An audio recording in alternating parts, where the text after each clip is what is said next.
A lone pope once stood against the might of an entire empire. This was Pope Gregory VII, one of the most powerful and controversial figures of the entire Middle Ages. His life is defined by epic conflicts, yet it is shrouded in even greater mystery. By the end of this journey, you will discover 30 enigmatic facts that completely reshape the standard story of his rule. We will uncover the secrets of his shadowy rise to power and question whether his most famous act of forgiveness was a holy miracle or a political trap. What does it truly mean for one person to challenge the entire world? His name was Hildebrand, a name that feels almost too simple for the man who would become Pope Gregory VII. This very simplicity is our first clue into the profound mystery of his origins. In an era where popes almost always came from powerful, noble families, Hildebrand's beginnings were strikingly ordinary. We do not even know for certain where he was born. Some records suggest a small town in Tuscany, while others insist he was a son of Rome itself.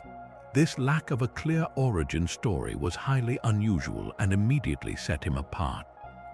For his many enemies in the years to come, his humble background became a weapon.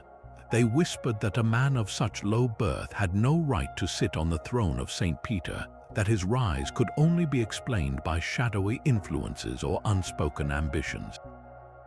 This mystery surrounding his early life forces us to ask a critical question. What hidden path did this man walk? What experiences in his obscure youth forged the iron will that would one day confront an emperor?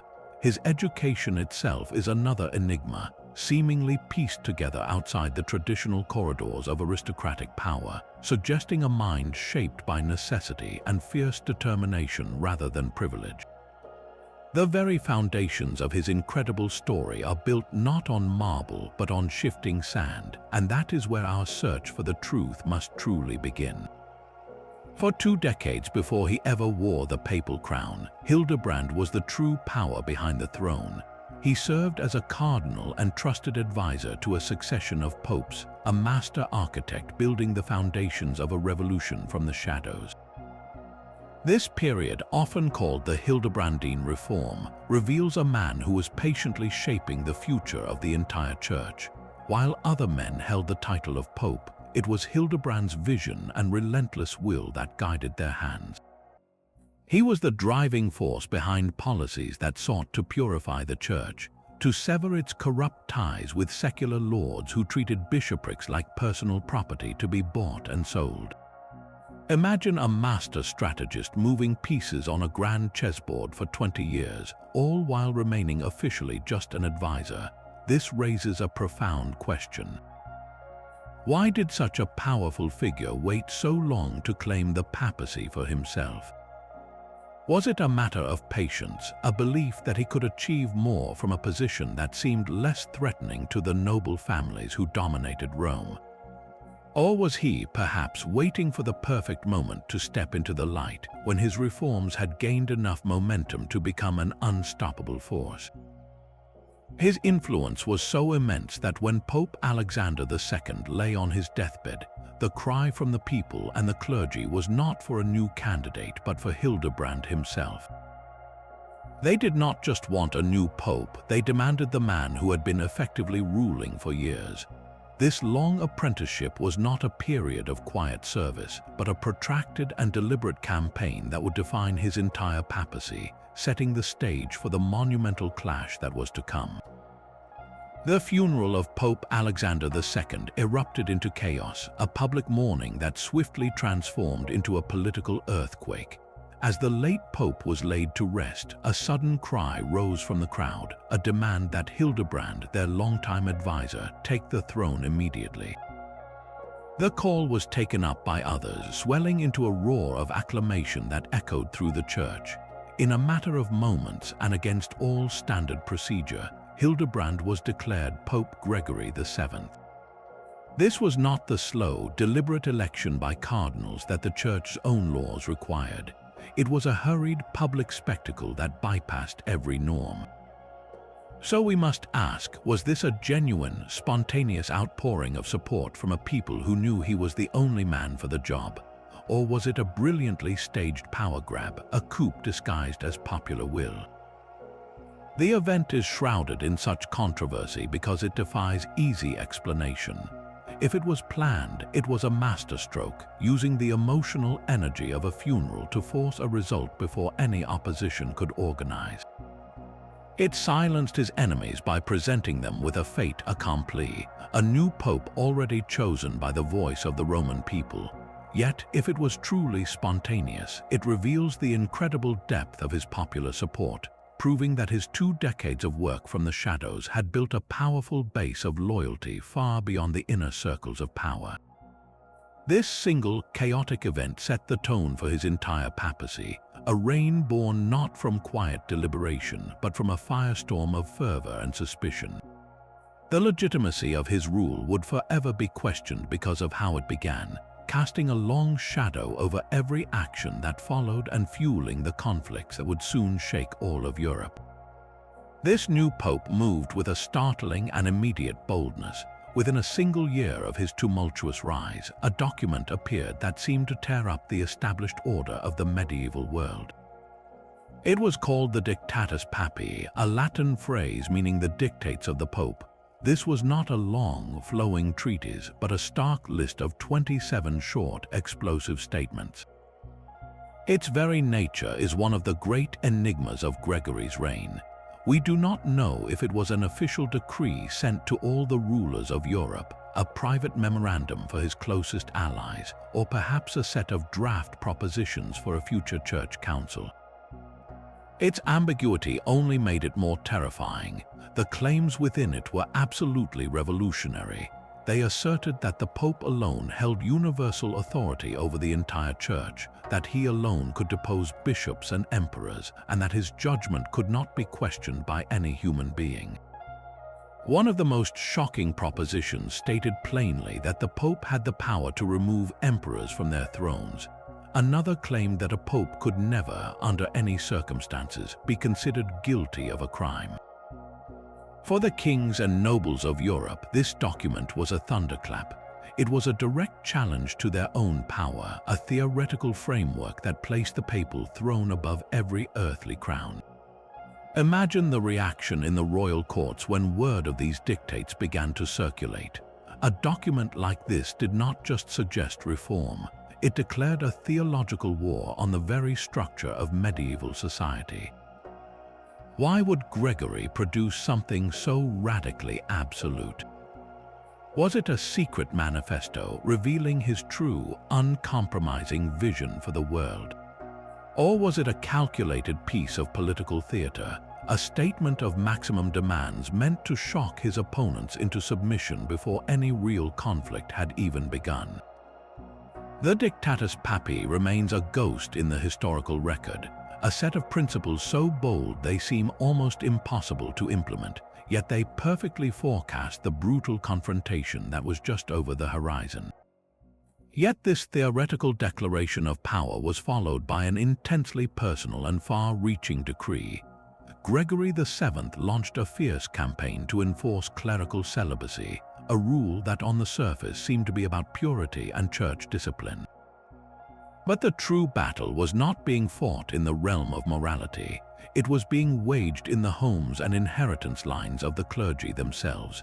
This was a hidden social war, a calculated strike at the very foundations of secular power over the church. For generations, powerful noble families had placed their younger sons into positions as bishops and priests. These men would then marry and have children, passing their wealthy church lands and titles down to their own sons, just as if they were inherited castles or titles of nobility. The local church was becoming a network of family dynasties, its loyalty tied not to Rome but to the bloodlines of the regional aristocracy. Gregory's celibacy decree was a masterful and deeply enigmatic move to sever this chain. By forbidding priests to marry and have legitimate heirs, he aimed to dismantle the system of inherited church offices. A priest with no son to succeed him could not create a family dynasty. The vast lands and revenues of the bishopric would no longer be treated as a private family estate, but would remain under the direct control of the church hierarchy, an hierarchy that Gregory himself now commanded. Think of the immense social upheaval this caused. It was not just a rule about personal behavior, it was an attack on the economic and political strategy of every noble house in Europe. Why would a pope choose this specific issue as a primary battlefield? Because he understood that to break the control of kings and dukes over the church, he first had to break the family ties that bound local clergy to them. This was a secret war for control, fought not with armies, but with a single revolutionary rule that reached into the most intimate aspects of a cleric's life, forever altering the relationship between the altar and the throne. The focus on clerical celibacy was merely the opening move in a much larger, far more dangerous game.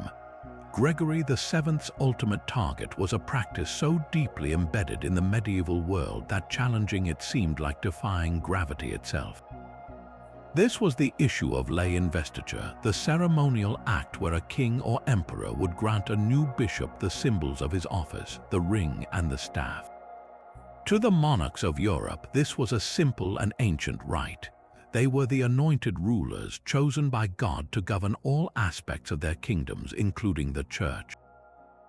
For a king like Henry IV of Germany, appointing his own bishops was essential. These bishops were not just spiritual leaders, they were powerful political figures who controlled vast lands, commanded armies, and served as his primary administrators. A king who could not choose his own most important officials was a king in name only. But from Gregory's perspective, this was a monstrous corruption. How could a secular ruler, a man of the sword and the court, possibly have the authority to appoint the spiritual shepherds of the church? To him, this act was a form of sacrilege, a theft of spiritual authority by the state. This was the heart of the Investiture Controversy, a conflict that went far beyond a simple political squabble. It was a fundamental collision between two competing visions of the universe. On one side was Gregory's view of a world guided by the Church, where the Pope, as Christ's vicar on earth, held ultimate authority over all souls, including those of kings. On the other was Henry's belief in a divinely ordained monarchy, where the emperor was God's direct representative in temporal affairs, responsible for both the bodies and the souls of his subjects. The ring and staff were not just objects, they were symbols of an entire world order.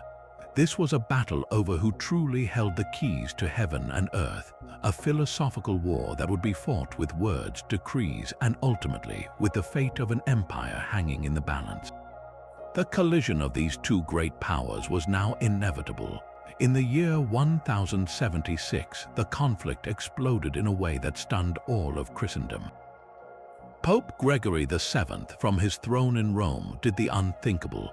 He formally excommunicated King Henry IV of Germany, casting him out of the church and, in the same breath, declaring him deposed from his royal throne. The act was so audacious it defied comprehension. For the first time, a pope was not merely scolding a king, he was attempting to actively strip a divinely anointed monarch of his crown and his very soul.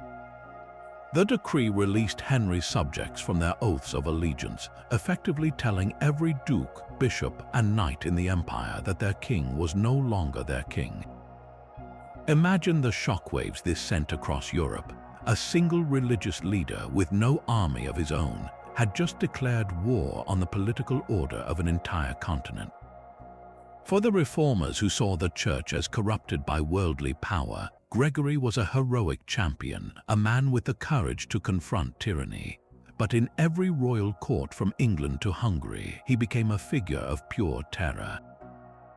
If a pope could remove the King of Germany, then no crown was safe. His act created immediate and total chaos within Henry's empire.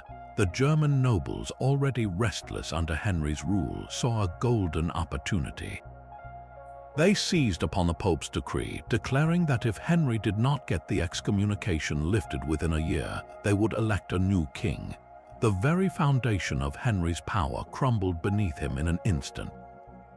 Gregory's boldness had turned a theological argument into a desperate, real-world struggle for survival, forcing the most powerful ruler in Europe to his knees. Trapped by rebellion and abandoned by his allies, King Henry IV was left with only one desperate path to salvation. In the bitter cold of January 1077, the most powerful man in the German Empire set out on a journey across the Alps, not with an army but as a humble penitent.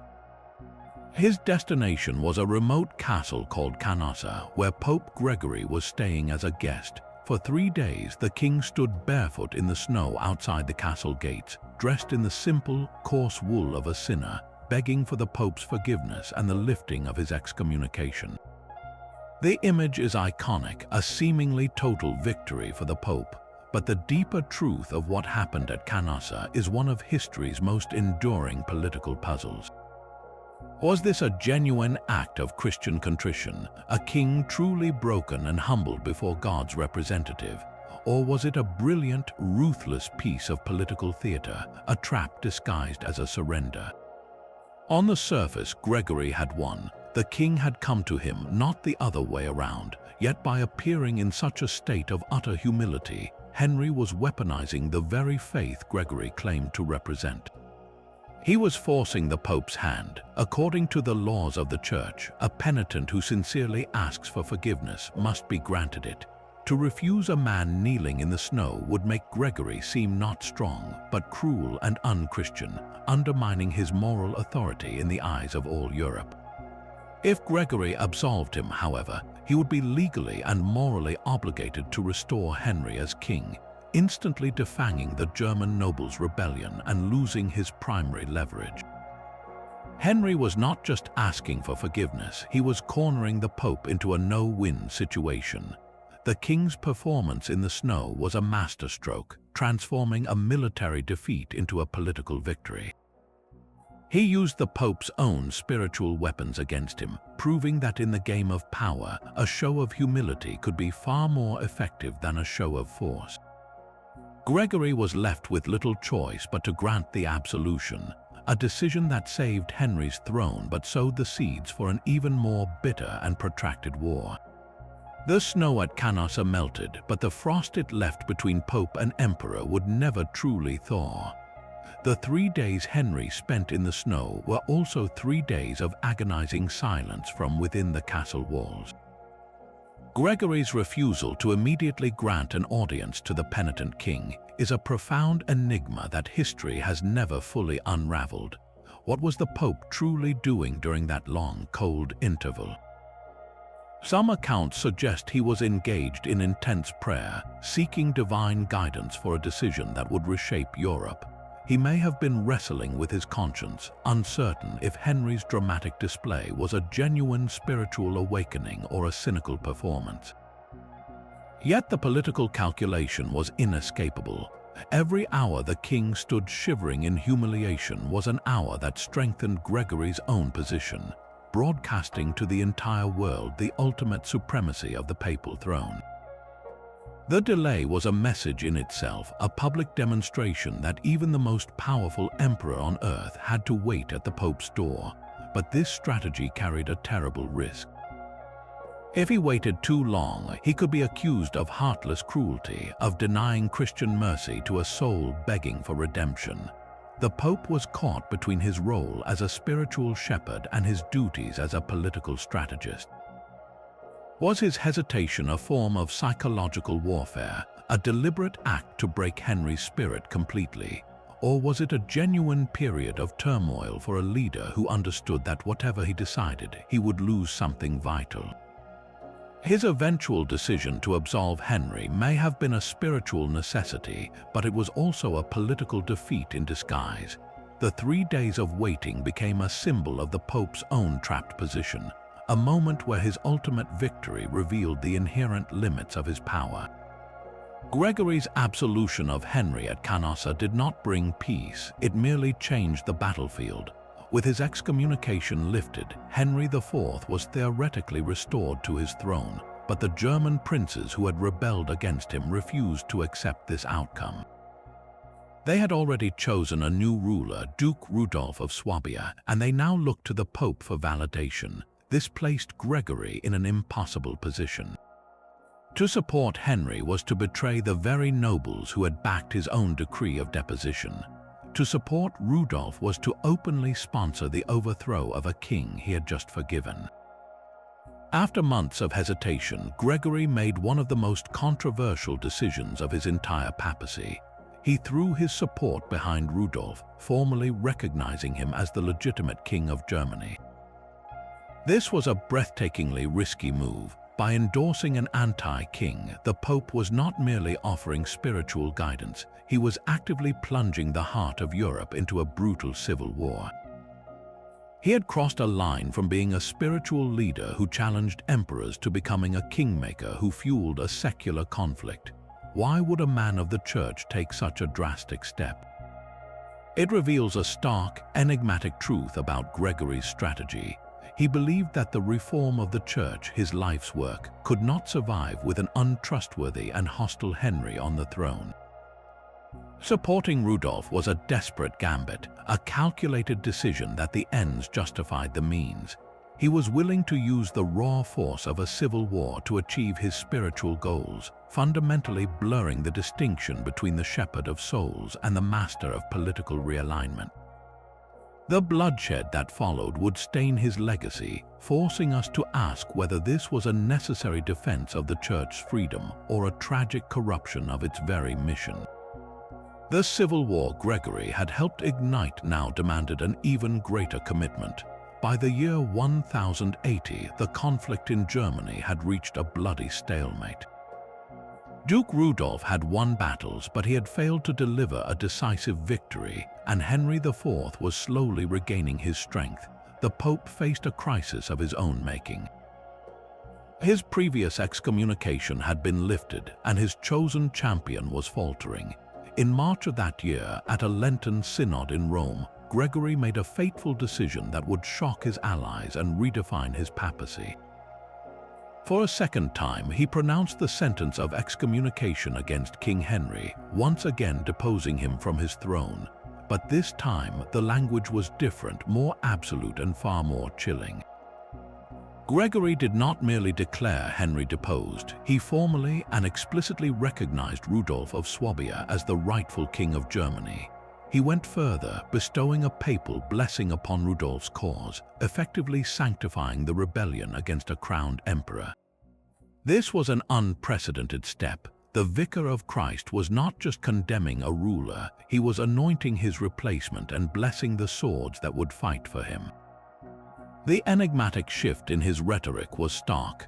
Where his first excommunication carried the gravity of spiritual correction, this second decree read like a declaration of total war, a fusion of papal authority with the raw violence of a succession struggle. Why would a spiritual leader take such an irrevocable step? For many who had supported his reforms, this was a bridge too far. They saw a pope who was no longer just guiding souls but directly choosing sides in a messy, secular conflict with the blood of thousands on his hands. This act alienated even some of his staunchest allies, who feared the church was becoming just another political faction, its moral authority diluted by its investment in a military victory. Gregory's second excommunication cemented his reputation not as a reformer, but as an uncompromising radical, a man who would burn the existing world order to the ground rather than accept a single compromise. He had passed a point of no return, tying the fate of his entire life's work to the outcome of a distant and uncertain civil war. While Gregory was blessing a civil war, his enemy was quietly constructing a rival reality. King Henry IV, no longer the penitent in the snow, retaliated with a move of pure political genius. Just 3 months after his second excommunication, Henry summoned a council of his loyal German and Lombard bishops to the town of Brixen. There, in a stunning reversal of roles, they put Pope Gregory VII on trial. The council produced a long list of accusations against the Pope, charging him with everything from sorcery to unlawful seizure of the papal office. Then, with a legality that was as enigmatic as it was audacious, the bishops declared Gregory deposed. They did not just remove a pope, they elected a new one, a man who would become known as the antipope Clement III. This act created a schism, a tear in the very fabric of Christendom. For the first time in generations, there were now two men who claimed to be the rightful vicar of Christ. But Henry did not stop there. To complete his rival universe, he needed his own emperor. He reaffirmed his support for his chosen antipope, Clement, and in return, Clement provided the spiritual authority to crown Henry as the one true Holy Roman Emperor. The result was a surreal and paralyzing duality. Europe was now split between two competing popes, each with his own claim to St. Peter's throne, and two competing emperors, each insisting he was God's chosen temporal ruler. This was no longer a simple conflict between church and state. It was a war over reality itself, where the legitimacy of every soul's spiritual leader and every subject's earthly master depended entirely on which side of an invisible line they stood. How could anyone know which pope was the true one, which emperor held a legitimate crown? Henry's retaliation at Brixen proved he had learned the most dangerous lesson of all, that to defeat a man who wields ultimate authority, you must not challenge him, you must simply create your own. The grand vision of a pope commanding emperors from Rome now faced the brutal reality of an army at its gates. For 3 long years, from 1081 to 1084, the forces of Henry IV laid siege to the Eternal City itself. The man who had once forced a king to kneel in the snow was now a prisoner in his own capital, his authority reduced to the range of a crossbow bolted from the ramparts of the Castel Sant'Angelo. This massive fortress, originally the tomb of an ancient emperor, became Gregory's final redoubt, a stark symbol of his desperate situation. The city around him was plunged into chaos and suffering. Henry's troops systematically blockaded Rome, cutting off supply lines and launching repeated assaults on its ancient walls. Inside, the populace grew hungry and desperate, their faith in their pope tested by the daily horrors of a medieval siege. The enigmatic truth of this period lies in Gregory's resilience. Even as his political alliances crumbled and his city was systematically taken street by street, he refused to surrender or flee. He held out month after grueling month from within the stone walls of his fortress. This was a dramatic contrast to the image of invincible spiritual authority he had so carefully constructed. The supreme pontiff, who claimed the power to depose kings, was now a besieged warlord, his temporal power limited to a single castle. Why did he hold on so fiercely when escape or negotiation might have saved his life? His defiance in the face of total military defeat suggests a profound, almost mystical, belief in the righteousness of his cause. He was not merely defending a physical position, he was defending the very principle of papal supremacy against its ultimate test. The sight of the Pope under attack, isolated and besieged, shattered the illusion of his absolute power, yet it also forged a new legend of his stubborn, unbreakable will, a will that would not bend even when his city fell into enemy hands. The ultimate humiliation for a besieged pope came not from his enemy, but from his only ally. With his position in the Castel Sant'Angelo becoming impossible, Gregory VII made a desperate call for help to the Norman ruler of southern Italy, Robert Guiscard. This was a man Gregory had previously excommunicated, a ruthless mercenary leader whose loyalty was always for sale. The arrival of the Norman army in May of 1084 did break Henry's siege, but it unleashed a horror far worse than anyone could have imagined. Robert Guiscard's troops, fierce and undisciplined, did not simply liberate the city. They turned on it, subjecting Rome to a brutal and merciless sack. For 3 days, the very people Gregory was sworn to protect were murdered, their homes plundered, and entire districts set ablaze. The ancient city, the heart of Western Christendom, was ravaged by the very forces that claimed to be its saviors. This created a devastating and deeply ironic enigma. Gregory was physically freed from the castle, but he was now a prisoner of his own catastrophic decision. The Roman citizens who had endured Henry's siege for years now saw their pope not as a liberator, but as the man who had invited the wolf into the sheepfold. Their gratitude curdled into pure hatred. How could they ever trust a leader whose rescue required the annihilation of their city? The Norman rescue was the final, cruel twist that made Gregory's continued presence in Rome utterly impossible. He was forced to flee his own capital, not in the wake of his enemy, but under the protection of the ally who had destroyed it, leaving behind a smoldering city and a broken legacy. Gregory VII's flight from Rome was a journey into a strange and powerless twilight. He traveled south with his Norman rescuers, or perhaps his new captors, to the city of Salerno, a place far from the center of his power.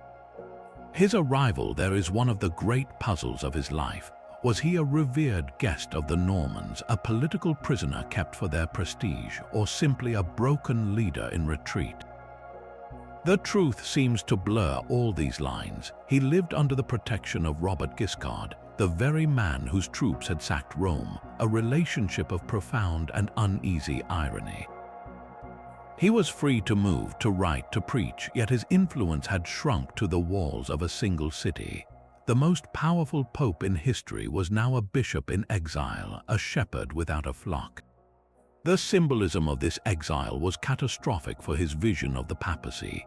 The man who declared that the Roman Church had never erred and would never err was now physically severed from the tomb of St. Peter itself. His authority, which he believed was universal and unchallengeable, was now confined to a small corner of southern Italy. How could a pope who claimed to hold the keys to heaven and earth be driven from his own holy see?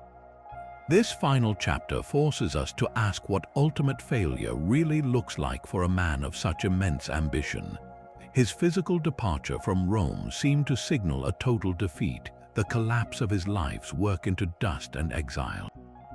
Yet, in this strange and quiet ending, a different kind of strength was being forged, a legacy that would not be defined by the city he lost, but by the radical ideas he left behind.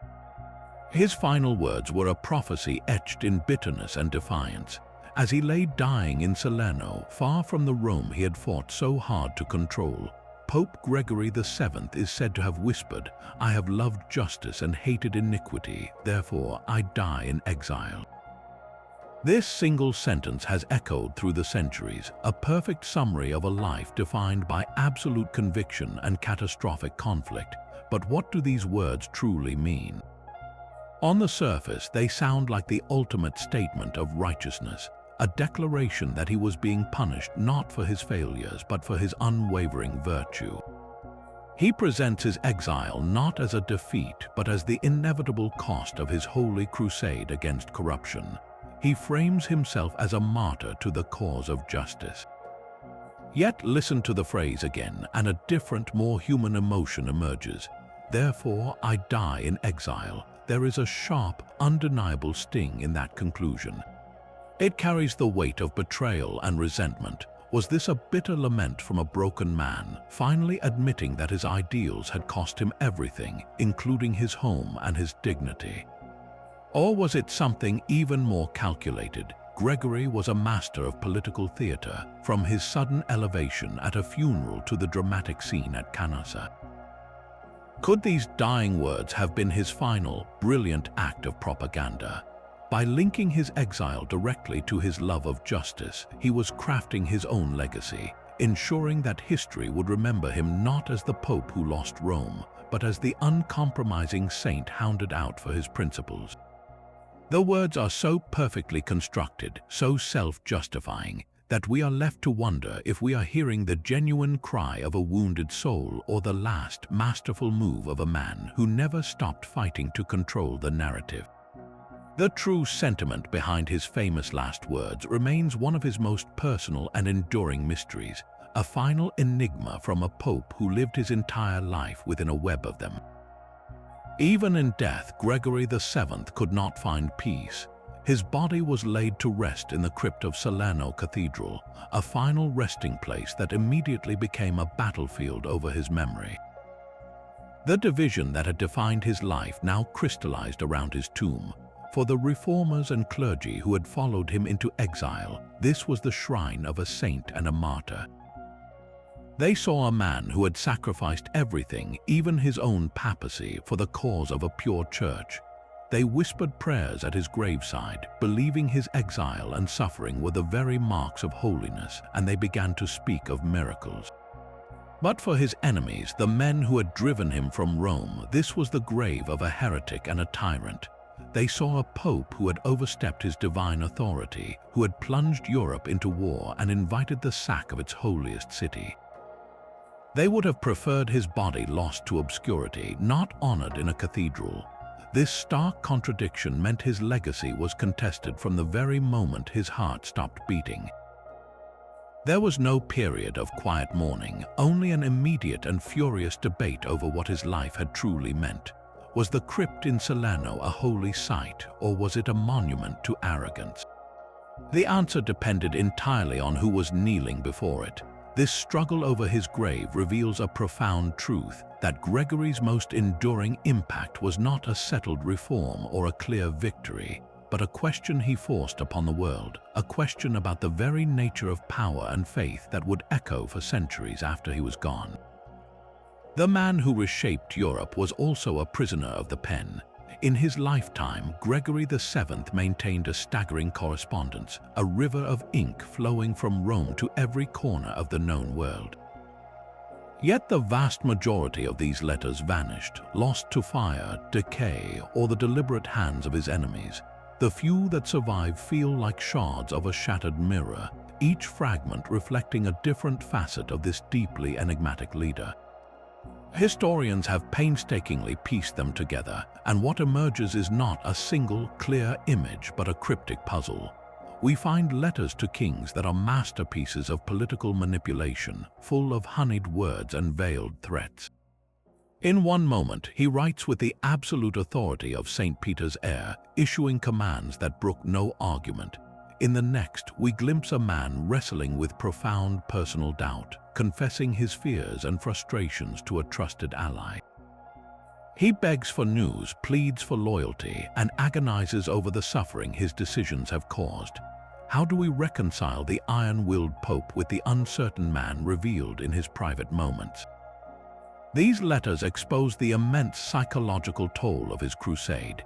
They show a leader who constantly calculated risks, who understood the fragility of his alliances, and who was often isolated by the very power he claimed to wield.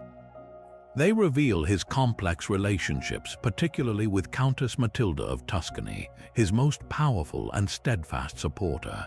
His letters to her are a unique blend of spiritual guidance, strategic counsel, and what some interpreters read as a deep personal dependency. The portrait that forms from these scattered pages is not of a monolithic figure, but of a human being trapped in the machinery of his own grand design, a strategist who could command empires but could not always quiet his own conscience. The lost letters represent the silence in his story, the thoughts he may have wished to keep hidden forever. The ones we have are the echoes of a voice that history almost managed to erase. Death, however, could not contain his legend. While the official church remained deeply divided over his legacy, a powerful and unexpected movement began to stir among the common people. A grassroots cult venerating Gregory as a saint sprang to life almost immediately around his tomb in Salerno. This was not a decree from a council of bishops, but a surge of popular devotion that ignored the political complexities of his reign. Pilgrims began to journey to his crypt not to debate his policies but to seek his intercession. And soon stories began to circulate, whispers of miracles occurring at his graveside. The sick were said to be healed, the blind to see, after praying to the exiled pope. How could a figure so controversial in life become an object of such pure veneration in death? The answer lies in the powerful simplicity of the stories told about him. To the everyday person, Gregory was not the politician who clashed with emperors. He was the uncompromising priest who had stood up to the might of kings. He was the underdog, the man who had loved justice and died for it in exile, just as he had said. His dramatic life and tragic end resonated as a story of conviction and martyrdom, a narrative that often holds more power than any official decree. For centuries, this popular sainthood persisted, a quiet but persistent counter-narrative to the official church's silence. The Vatican would not formally canonize him for centuries, his name too entangled in the bitter disputes of the past. Yet the people had already made their decision, creating a saint not with a papal bull, but with their feet and their faith, proving that a legacy sealed in conflict could still inspire a devotion as enigmatic as the man himself. His popular sainthood simmered for centuries, a quiet devotion that the official church could neither embrace nor erase. It would take more than 500 years for that groundswell of faith to be formally recognized. In the year 1606, Pope Paul V finally elevated Gregory VII to the official ranks of Catholic saints. This act of canonization, so long delayed, is itself a profound historical mystery. Why would the Church choose to sanctify a pope whose reign was synonymous with violent conflict and the near destruction of Rome itself? The answer is not found in a sudden rediscovery of his virtues, but in the shifting political and religious landscape of the 17th century. The Catholic Church was then deeply embroiled in the Counter-Reformation, a fierce struggle against the rising tide of Protestantism. In this new war for souls, Gregory's legacy was radically reinterpreted. The very qualities that made him a dangerous radical in his own time, his uncompromising assertion of papal supremacy, his willingness to confront secular rulers, now made him a perfect hero. He was no longer seen as the pope who overreached, but as the defiant champion of the Church's independence against state control. His canonization was a powerful political statement, a declaration that the Church's authority came directly from God and was beyond the reach of any king. Pope Paul V, a pontiff himself locked in bitter disputes with secular powers, saw in Gregory a spiritual ancestor and a potent symbol. The rehabilitation of this divisive figure was a calculated move, an attempt to claim his iron will for a new era of conflict. The saint-making process transformed a man of controversy into an icon of unwavering principle, proving that sainthood is often as much about the needs of the living as the virtues of the dead. We do not know the face of the man who defied an empire. No contemporary portrait of Gregory VII survives, a profound absence for a figure of such immense historical weight. He exists for us as a ghost, a formidable presence whose physical form has been completely erased by time. The powerful images we see in churches and history books, the stern patriarch with a commanding gaze and a long white beard, are all products of later centuries. These are idealized representations crafted by artists who were not capturing a man but an idea. They painted the archetype of a powerful pope, not the specific, living, breathing Hildebrand. This creates a fascinating historical void. How can we truly visualize the person who endured a siege, who forced a king to kneel in the snow, if we cannot even picture his face? The few scraps of description we have from chronicles are maddeningly vague and often contradictory. Some sources describe him as short of stature, a detail his enemies might have used to mock him, yet they all agree on the intensity that radiated from him. They speak of his piercing eyes and a voice that could command a room, a physical presence that seemed to contradict any lack of height. The true enigma is how this man, whose physical description is so elusive, could project such an overwhelming force of will. His image was not carved in paint or marble during his life, but in the fears and loyalties of those who knew him.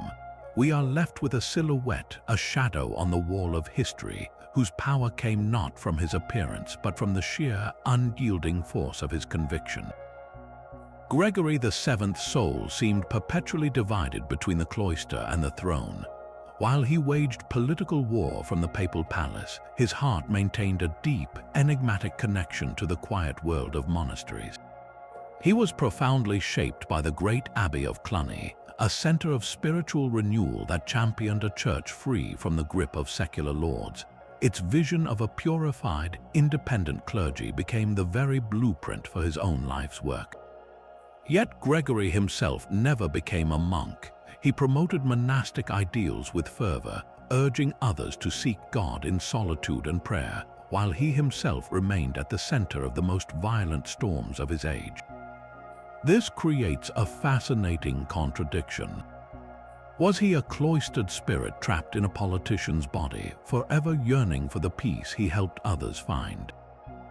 Or was he a supremely practical operator who understood that monasteries were not just spiritual retreats, but the medieval world's most powerful communication and intelligence networks? A place like Monte Cassino was not merely a house of prayer, it was a fortress of learning, a repository of ancient texts, and a hub of influence whose abbots were as much diplomats as they were holy men. Gregory cultivated these relationships with immense skill, using the monk's reputation for piety to lend moral weight to his own radical decrees. He could write a letter to a king one day, threatening excommunication, and then draft a deeply personal note to an abbot the next, seeking spiritual counsel and lamenting the burdens of power. This dual life forces us to ask where the real Gregory truly resided. Did he use the monastic networks as levers of power, or did he retreat into his relationships with them as a sanctuary for his own besieged spirit? The man who sought to command the world may have forever longed for a simple cell, a quiet room where the only battles fought were those within the human soul. His court was a fortress of loyalists, a carefully chosen inner circle that formed the brain trust behind his war against the world. While Gregory projected an image of supreme, solitary authority, his power was sustained by a network of brilliant and often shadowy advisors whose own ambitions were perfectly aligned with his revolutionary goals. These were not mere clerks or sycophants. They were cardinals, lawyers, and theologians handpicked for their intellectual ferocity and unwavering belief in the Gregorian Reform. They helped him draft his incendiary letters, formulate legal arguments to justify deposing kings, and manage the complex diplomacy required to hold his fragile alliances together. His court operated like a war cabinet, constantly analyzing threats and orchestrating a flow of propaganda and decrees aimed at enemies across Europe. The management of this group reveals a leader who, despite his absolute claims, understood the necessity of delegation and trusted a small cadre of men to execute his most sensitive command. Yet the identities of many of these key figures remain frustratingly obscure. Their influence felt more than seen, like stagehands moving the sets of a grand and turbulent drama. This deliberate obscurity was likely by design, for Gregory's most crucial relationship was not with a fellow clergyman, but with a woman who stood as his most powerful earthly ally. The Countess Matilda of Tuscany was the rock upon which his papacy was built. She was one of the wealthiest and most powerful landowners in Italy, controlling a vast swath of territory that served as a physical buffer between Rome and the German emperors. Her loyalty to Gregory was absolute and, for historians, deeply enigmatic. She provided him with financial resources, military support, and the strategic fortress of Canossa, the very castle where Henry IV would later kneel in the snow. But what motivated such unwavering devotion from a secular ruler? Was it purely religious fervor, a genuine belief in his cause of church reform, or were there more pragmatic calculations at play? By aligning herself with the Pope, Matilda gained immense spiritual prestige and a powerful ally against her own local rivals and the encroaching power of the emperor. Their extensive correspondence, some of which survives, hints at a relationship that transcended politics, blending deep spiritual affinity with a partnership of mutual survival. She was his protector, his banker, and perhaps his most trusted confidante. The mystery of Matilda's true motivation mirrors the mystery of Gregory's own court, a place where faith and power were so seamlessly intertwined that it becomes impossible to discern where one ended and the other began. Gregory's war for a church free from kings ultimately forged the very kingdoms that would dominate it. His relentless campaign to establish papal supremacy, an effort some historians call the Papal Revolution, contained a profound and unintended paradox. By drawing such a sharp, unyielding line between spiritual and temporal power, Gregory forced secular rulers to build their own. When emperors like Henry IV could no longer rely on the old system of controlling bishops to govern, they had to innovate. They began to develop their own centralized bureaucracies, their own systems of law, and their own national identities separate from the universal church. They cultivated a new class of administrators who were loyal not to the Pope in Rome, but solely to the crown. Think of a wall built to keep someone out, a wall that inadvertently forces them to build a stronger, more self-sufficient house on their own side. Gregory's vision was of a world united under the papal banner, but the ultimate, enigmatic result was a Europe of competing, powerful nation-states. His life's work, dedicated to freeing the Church from earthly control, ironically provided the blueprint for the modern secular state, an entity that would one day claim absolute authority within its own borders. The very monarchs he sought to command were, in the long centuries that followed, empowered by his defiance. How could a man so certain of his goals have set in motion a chain of events that so completely inverted his dream? This is the final, grand irony of his enigmatic life, a revolution that achieved its greatest victory in a form he never could have imagined and would almost certainly have condemned. Long before he became pope, whispers of prophecy already clung to Hildebrand like a shadow. Legends circulated that as a young monk in Rome, he had a vision so powerful it left him trembling.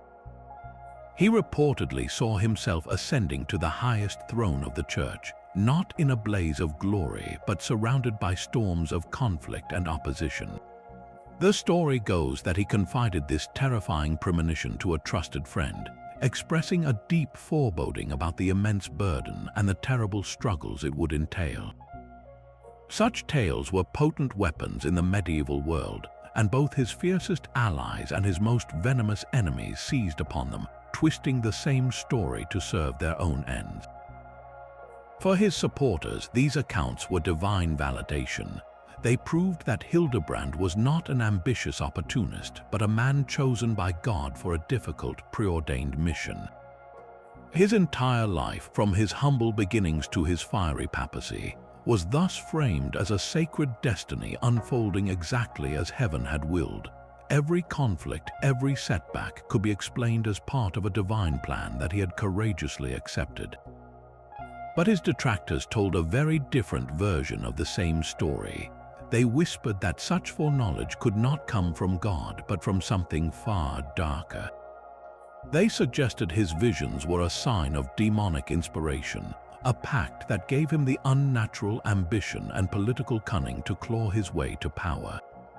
In their telling, the prophecy was not a blessing, but a curse he had willingly embraced, explaining his seemingly superhuman resilience and his ruthless determination to challenge the natural order.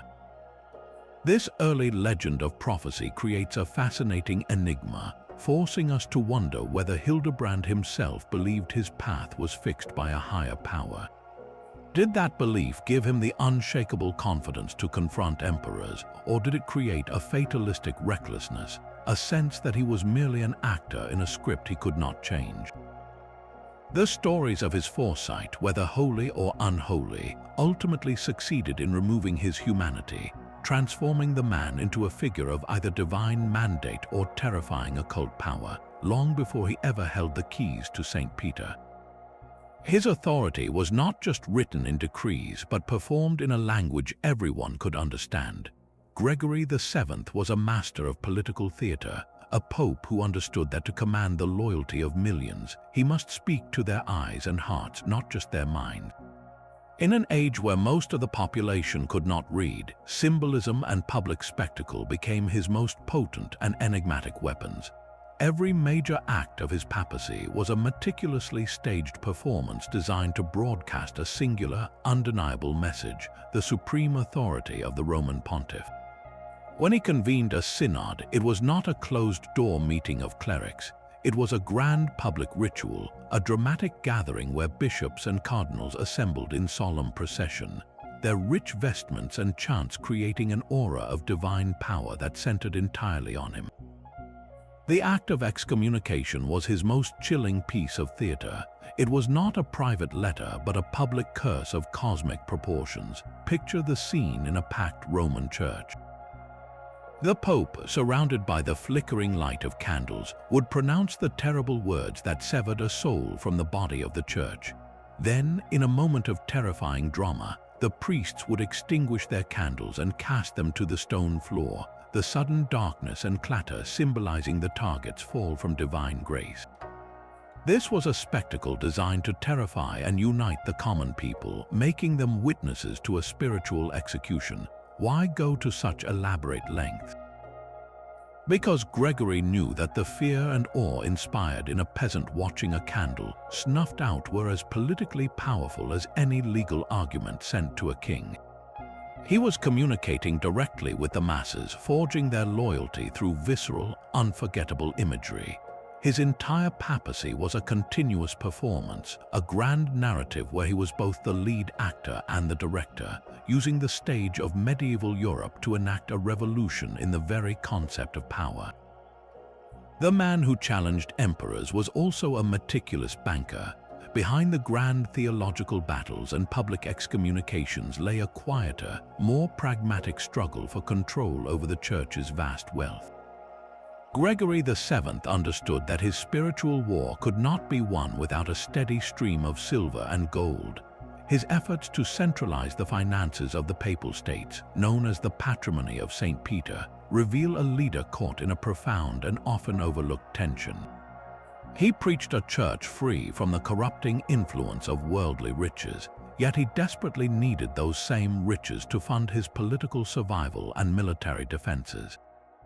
How could a reformer dedicated to spiritual purity justify such an intense focus on land, taxes, and treasure?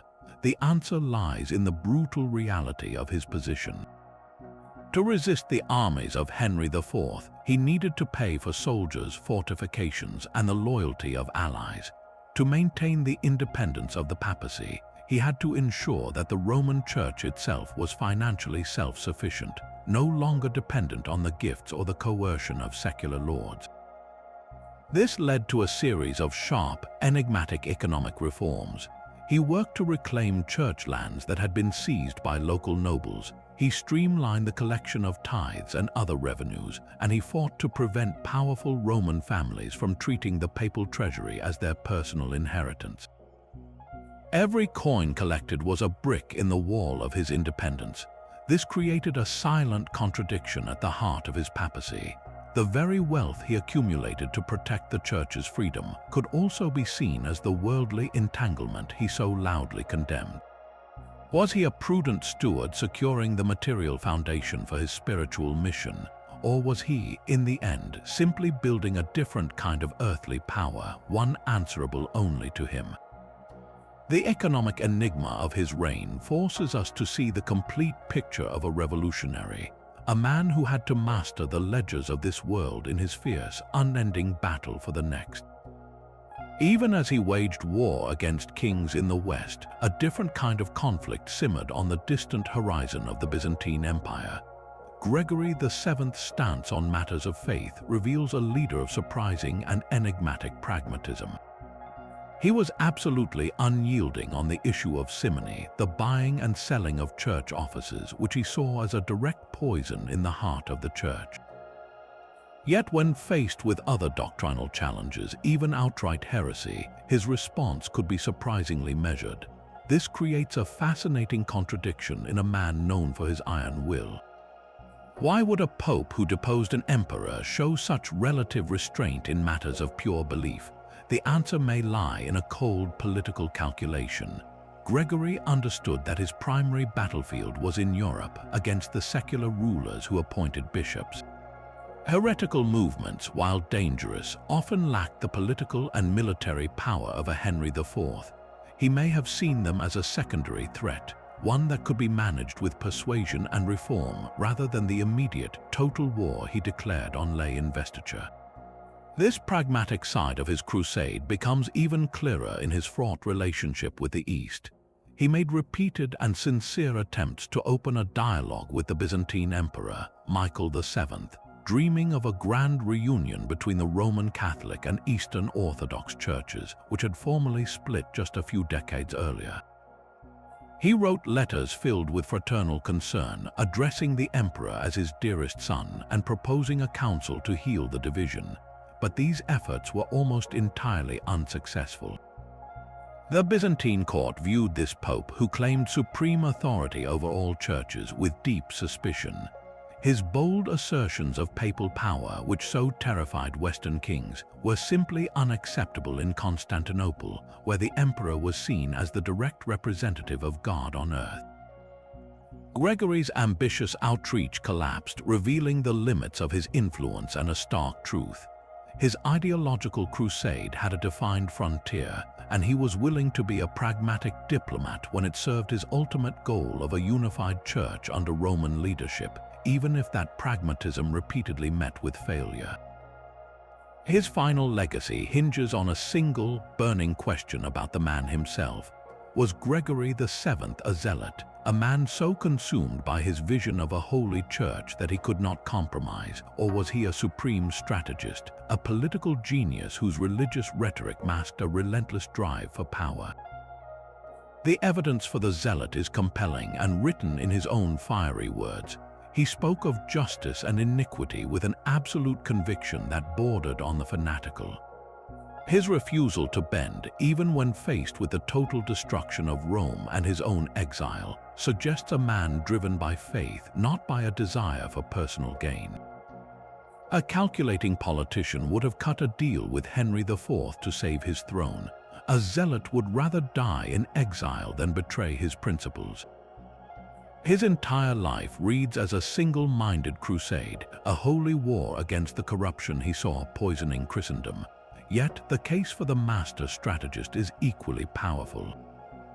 Look at the timing of his every move. He waited 2 decades in the shadows, patiently building his power base before seizing the papacy in a perfectly staged public acclamation. His Dictatus Papae was less a statement of faith and more a strategic manifesto, a declaration of total war on the political status quo. His enforcement of clerical celibacy was not just about morality, it was a brilliant surgical strike against the economic power of his noble opponents. Even his most spiritual acts, like the excommunication of Henry, were also perfectly calculated political weapons designed to shatter the king's alliances and incite rebellion. A pure zealot acts on impulse, but Gregory always seemed to be playing a long, intricate game, thinking 3 moves ahead of every other player on the board. Perhaps the most enigmatic truth is that he was both. His religious fervor provided the unshakable conviction that made his political gambits possible. His belief that God was on his side gave him the courage to take risks that would have broken a mere politician.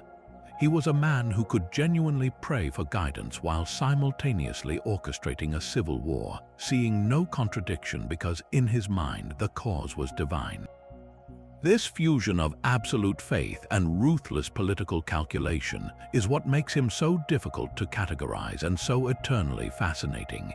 He forces us to wonder if the greatest power in history comes not from being one or the other, but from the terrifying, unstoppable force that is created when deep faith and deep ambition become one and the same. His legacy is a fractured mirror reflecting 3 different men at once.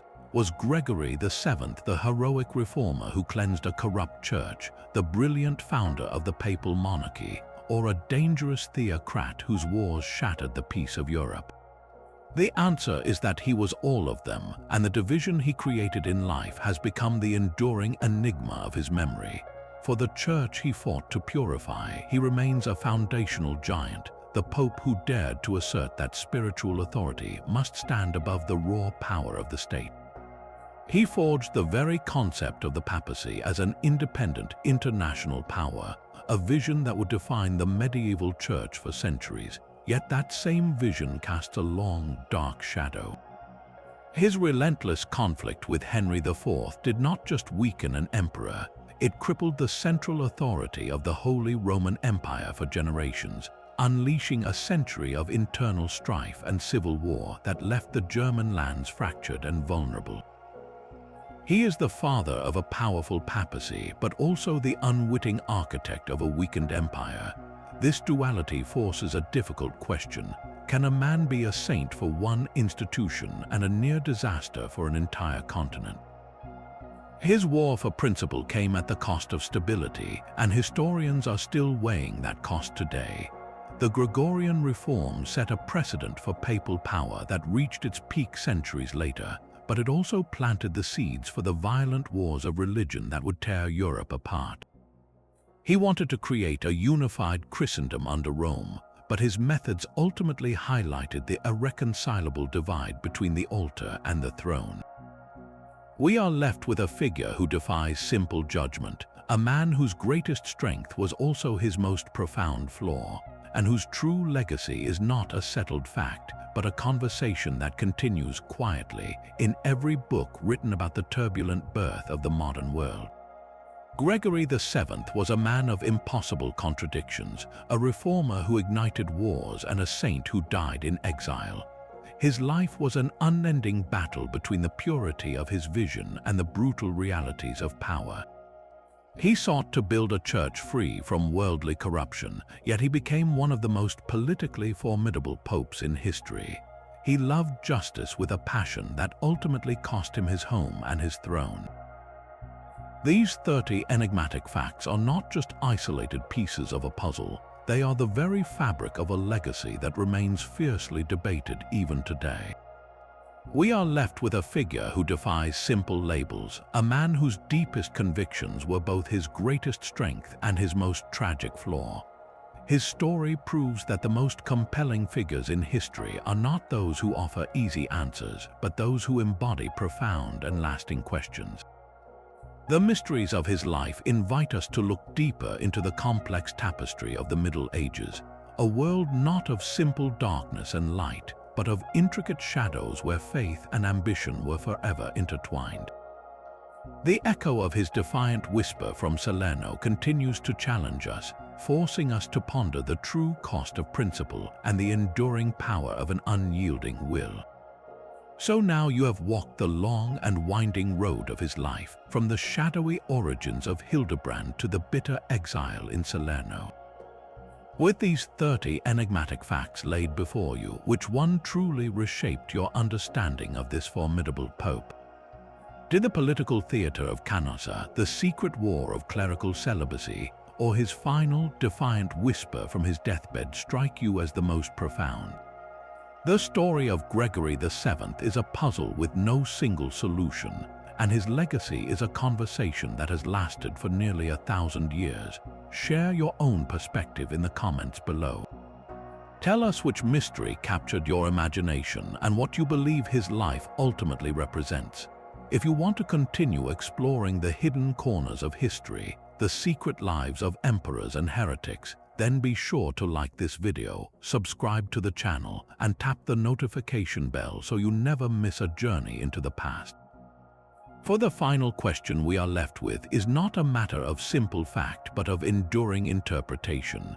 Was Gregory VII a saint, a sinner, or something far more complex, a man whose absolute convictions forged the modern world even as they shattered his own?